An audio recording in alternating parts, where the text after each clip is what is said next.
Evangeline, the newest and most accident-prone angel in the celestial realm, had just tripped over her own halo and spilled a vial of holy water onto the heavenly scrolls of eternal wisdom.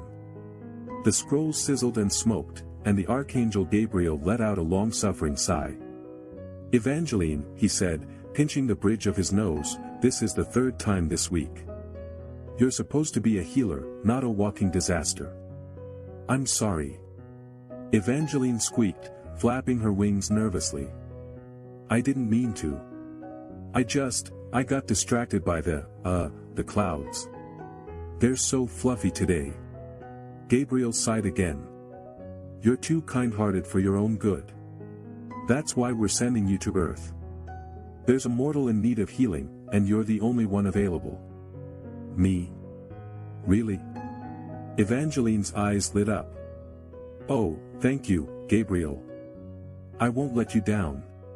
Just try not to burn anything down," Gabriel muttered as he waved her off.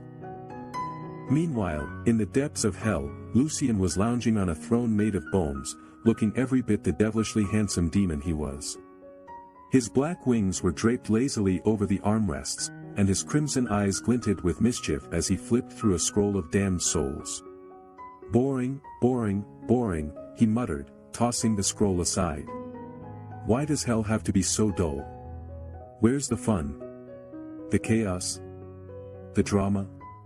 His minion, a small, scaly imp named Grizzle, scurried up to him. "Master Lucien. There's been a disturbance in the mortal realm. An angel has been spotted." Lucien's eyes lit up.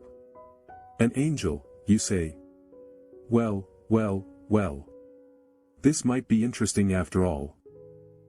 Evangeline materialized in a small, dimly lit room on Earth. A mortal man lay on a bed, his face pale and his breathing shallow. She immediately went to work, her hands glowing with heavenly light as she tried to heal him. But something was wrong. The man's soul was tainted, corrupted by dark magic. Evangeline frowned, her brow furrowing in concentration. She needed more power, more divine energy, to cleanse him. In her desperation, she began to chant an ancient incantation she'd read in one of the heavenly scrolls. She didn't realize it was a summoning spell. The room grew colder, and the air thickened with the scent of sulfur. Evangeline's eyes widened as a swirling vortex of dark energy appeared before her. Out stepped Lucien, his black wings spread wide and a smirk playing on his lips. "Well, well," he purred, his voice dripping with amusement. "What do we have here? An angel, summoning a demon? How delightfully scandalous." Evangeline gasped, stumbling back. I didn't mean to. I was just trying to heal him." Lucien glanced at the mortal on the bed and snorted. "He's beyond your help, little angel.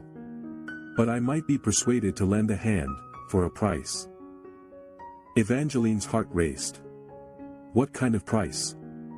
Lucien's smirk widened. "A kiss. 1 kiss for every favor you ask of me." Evangeline's cheeks flushed. A kiss? That's inappropriate." "Then I guess your mortal friend here is doomed," Lucien said with a shrug, turning to leave. "Wait!"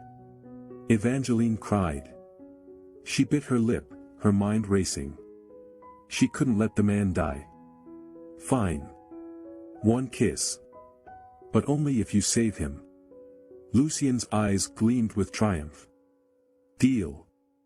With a snap of his fingers, the mortal's color returned, and his breathing steadied. Evangeline let out a sigh of relief, but her relief was short-lived as Lucien stepped closer, his gaze locked on hers. "Now," he said, his voice low and husky, "about that kiss." Evangeline's heart pounded as Lucien cupped her face in his hands. His lips were warm, surprisingly soft, and sent a shiver down her spine. When he pulled away, she was breathless, her wings fluttering nervously. "There," Lucien said, his smirk returning. "That wasn't so bad, was it?" Evangeline glared at him, though her cheeks were still flushed. "Don't get any ideas. That was a one-time thing." "Oh, I have plenty of ideas," Lucien said, his eyes twinkling with mischief. "And something tells me this won't be the last time you call on me, little angel." Over the next few weeks, Evangeline found herself summoning Lucien more and more.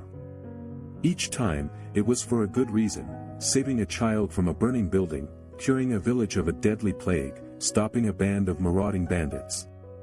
And each time, Lucien demanded his payment, a kiss. At first, Evangeline tried to keep her distance, to remind herself that Lucien was a demon, a creature of darkness. But the more time she spent with him, the harder it became to deny the growing attraction between them. Lucien, for his part, was equally conflicted. He'd never met anyone like Evangeline, so pure, so kind, so infuriatingly good. She was everything he wasn't, and yet he found himself drawn to her light, like a moth to a flame. One evening, as they sat on a rooftop overlooking a bustling city, Evangeline turned to Lucien with a curious expression. "Why do you do it?" she asked. "Do what?" Lucien replied, raising an eyebrow. "Help me," Evangeline said. "You're a demon. You're supposed to be evil. But every time I call on you, you come. Why?" Lucien was silent for a moment, his gaze fixed on the horizon.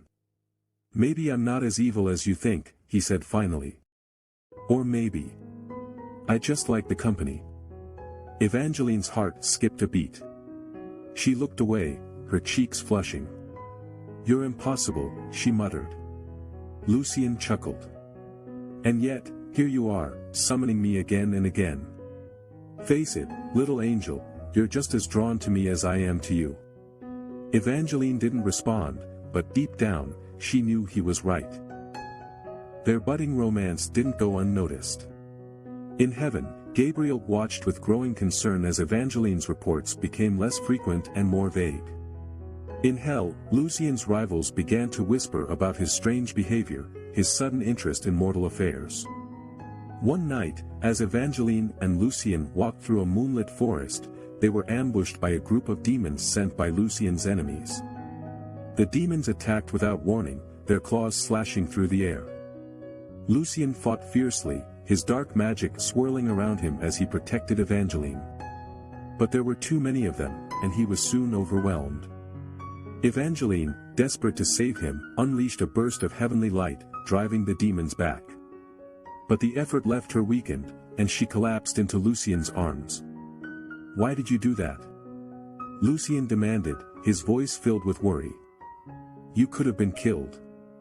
"I couldn't let them hurt you," Evangeline whispered, her eyes fluttering closed. Lucien's heart ached as he held her, realizing just how much she meant to him.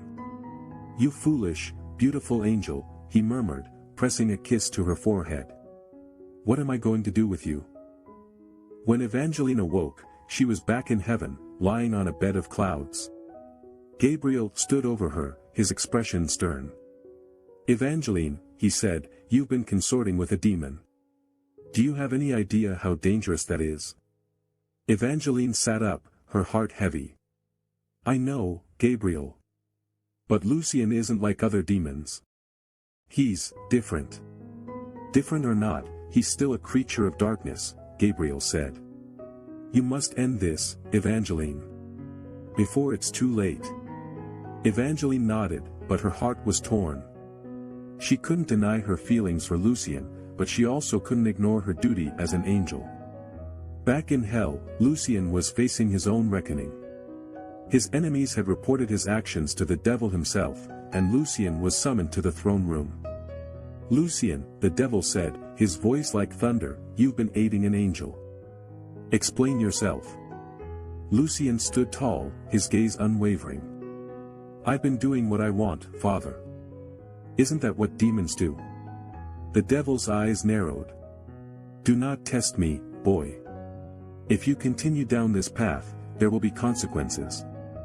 Lucien smirked. "I've never been one to shy away from consequences." Despite the warnings, Evangeline and Lucien couldn't stay apart. They met in secret, their love growing stronger with each passing day. But their happiness was short-lived. One fateful night, as they stood on a cliff overlooking the sea, they were confronted by both heaven and hell. Angels and demons alike surrounded them, their weapons drawn. "Evangeline," Gabriel said, his voice filled with sorrow, "you've betrayed us. You must come back to heaven and face judgment." "Lucien," the devil growled, "you've disgraced us. You will be punished for your disobedience." Evangeline and Lucien exchanged a glance, their hearts breaking. They knew this day would come, but they hadn't expected it so soon. "Evangeline," Lucien said, taking her hand, "I don't care about heaven or hell. All I care about is you." Evangeline's eyes filled with tears. "I love you, Lucien. But I can't abandon my duty." "And I can't abandon you," Lucien said, his voice firm. "If they want to tear us apart, they'll have to go through me." The battle that followed was fierce. Evangeline and Lucien fought side by side, their love giving them strength. But they were outnumbered, and eventually, they were overpowered. As they lay on the ground, battered and broken, Evangeline reached for Lucien's hand. "I'm sorry," she whispered. "Don't be," Lucien said, squeezing her hand. "I'd do it all over again." In the end, heaven and hell decided to spare them, but at a cost. Evangeline was stripped of her wings and banished to earth as a mortal. Lucien was stripped of his powers and imprisoned in a mortal body. But even as mortals, their love endured. They found each other again, their souls drawn together by an unbreakable bond. And though they could no longer fly or wield magic, they didn't need to. They had each other, and that was enough.